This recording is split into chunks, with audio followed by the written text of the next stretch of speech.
Bumalik po ako dito kasi may hindi pala ako na-mention ng mga dalawang magigiting na abogado na kailangan nating suportahan. Suportahan natin si Congressman Dante Marcoleta. Isang matatang na abogado, magaling na abogado at kapatid natin na Iglesia ni Cristo. Suportahan si Congressman Dante Marcoleta.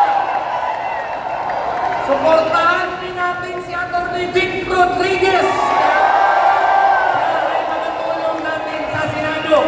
Ang request po ni Pastor, vote straight tayo, PDP laban.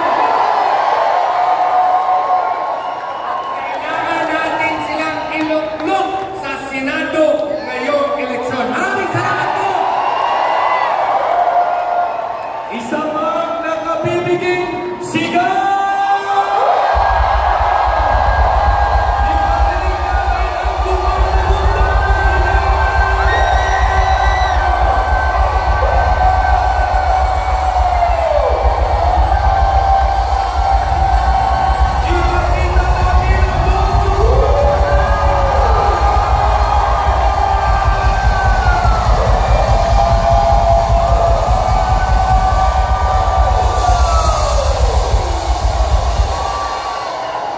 Grabe ang mensahe ni Pastor Apollo C. Kibuloy.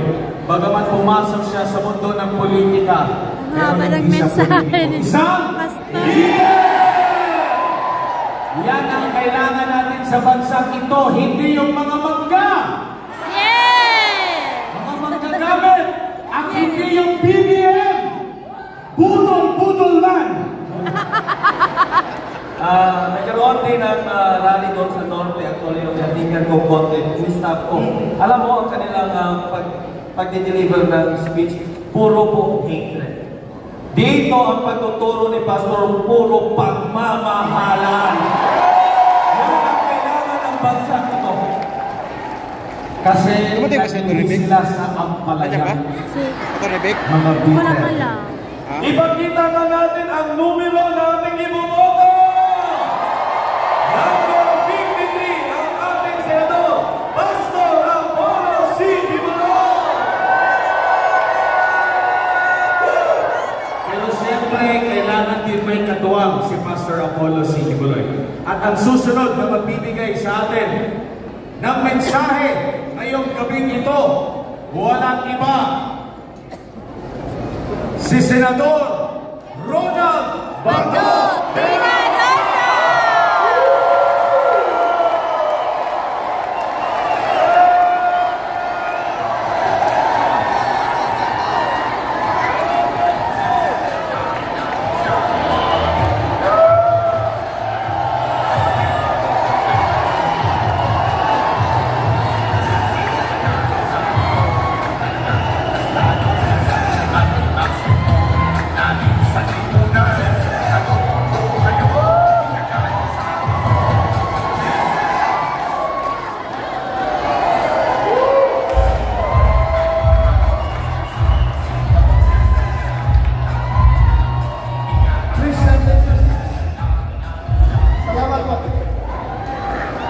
Magandang gabi sa ating lahat.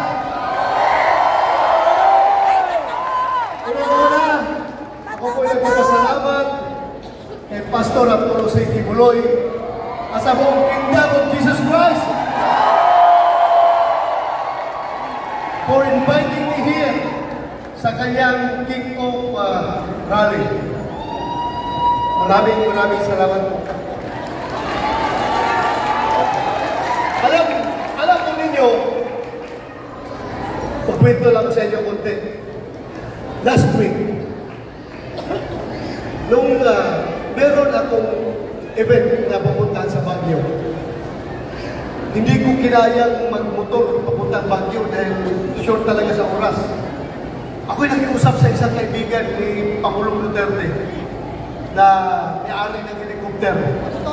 Kung pwede sana, makapwede na akong ihatid doon sa Baguio, tapos iiwan na lang niya ako doon. Balik na siya. So yun, pinik up ako sa Kawit, Cavite, nilipad ako doon sa Baguio. Baba ko sa chopper sa Baguio. Kaya pala lagi may chopper sa kawin. Lumipad ulit yung chopper, pauwi Manila. At sa kasamang palad, yung chopper at yung piloto ay nalaglag at namatay yung piloto. So, iniisip-isip ko, bakit hindi nalaglag yung chopper na apat kaming sakay paakyat sa Baguio? Bakit nalaglag siya nung isa na lang, piloto na lang yung sakay, pababa pa? So, I realized na siguro nga, meron pang misyon si Lord para sa akin dito sa mundo. At ang misyon na yan, I am sure, gusto niya ipagpatuloy ko yung aking laban. Ating laban, hindi ko ito gusto na laban. Laban natin lahat ito. Laban sa druga, laban sa kriminalidad, at laban sa korupsyon. Alam po ninyo, yung droga, given na yan eh. Basta bigyan natin ng tsansa, sigurado yan, kung atin ang Malacanang, kaya-kaya natin yan. Yung kriminalidad, kaya-kaya natin yan. Kung atin ang Malacanang. Pero ang korupsyon, yan ang pinakamahirap na misyon na binigay ni Lord sa akin. Alam niyo, kahit anong objection gagawin ko, maubos yun ang aking kagasigan ng objection, Your Honor. Objection, Mr. President. Kahit na hindi tayo pakinggan, kahit na mag-book out tayo, pakita natin ang galit tayo, book out tayo, galing dyan sa proceedings, book out tayo, wala pa rin mangyayari. Dahil, ang kasuporta ko doon sa aking laban ay si Senator Bungo at si Senator Robin Padilla.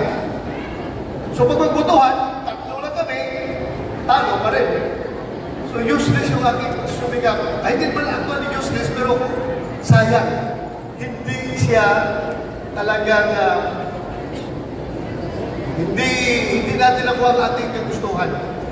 Kaya ako ngayon nakikiusap sa inyo.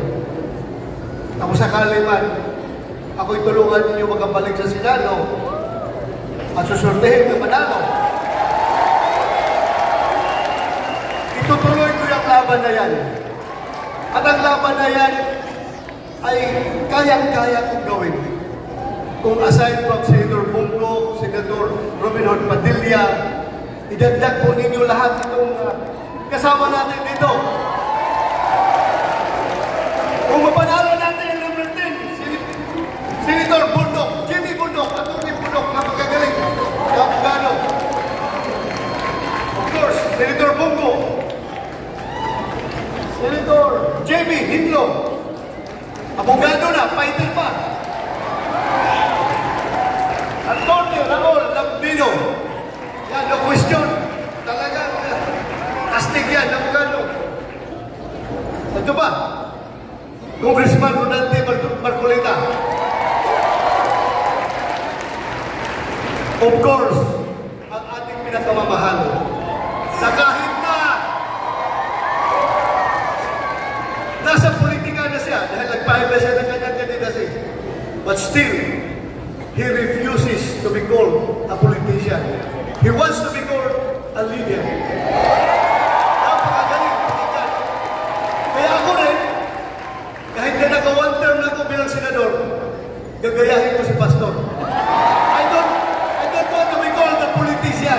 Well, hindi naman talaga ako politiko yung aking ugali. I am not always politically correct in all my statements, in all my actions. I am not necessarily politically correct, pero galing sa puso. Diba? Huwag niyo ko tawagin politician. Tawagin lang niyo ako, fighter. Fighter. Atty. Vic Rodriguez. Ito rin, lumalaban rin ito sa korupsyon. Kaya napakalakas po ng team natin pag nakabalik kami ni Senator Bungo at kasama namin sila lahat. Of course, si Mr. Epektibo, Philip Salvador. Imagine ninyo, kung ang Senado ay mapupuno ng tao na kagaya namin, itong lahat na andito ngayon, makita ko kung yung mga tao na makaupo sa Senado, tapos ang problema ng Pilipinas. Maraming salamat! Magandang gabi sa ating lahat. Daghang salamat, Senador Ronald Bato de la Rosa, Itaga sa Bato! Ating dadalhin yan sa mga kaibigan para kung ano ang nagawa ng Diyos ng leadership ko sa kayo, JC, ganon din ang aking leadership na gagawin sa buong Pilipinas. Ang KOJC, payapa, unlad, may kasaganaan, mayroong katahimikan, mayroong direksyon, at mayroong pagmamahalan sa isa. Yan ang mawala sa akin, pagmamahalan. Puro hate ang pinula sa akin ng espiritong masama. Kaya hindi po natin tatantanan ang espiritong nagdadala ng pagkapuot, hatred. No. Yang mga espiritu ng komunista ay espiritu ng hate to one another. At ano po sa Pilipino, love one another.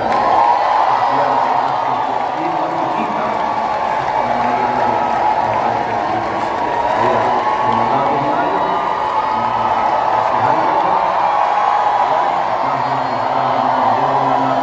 para sa mga komisyon ko sa bansang Pilipinas.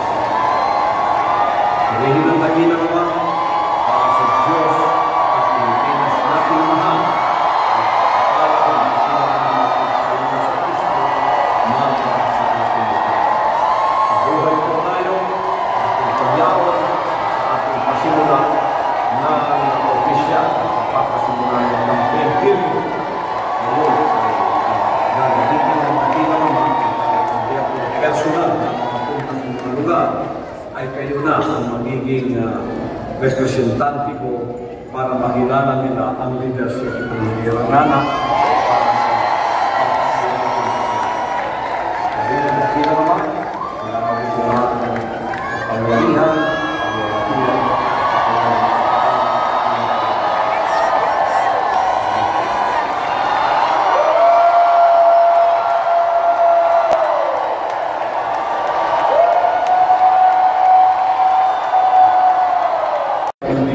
sa iba't ibang panig ng buong daigdig na meron mga Pilipino pwedeng bumuo.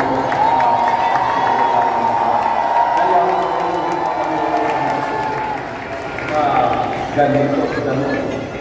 Huwag po, sapagkat yan ay may conditioning lamang. Kita ninyo sa mga survey na ginagawa natin, kung may na survey na walang bayan, panalo po tayo.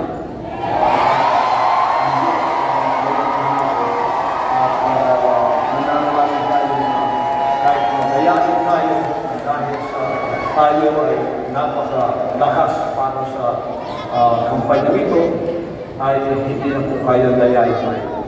Kapag may ako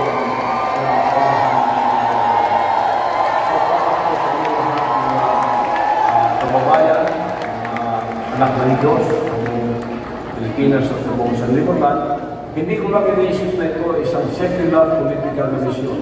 Ito ay isang spiritual na misyon para sa akin. Dadalhin yan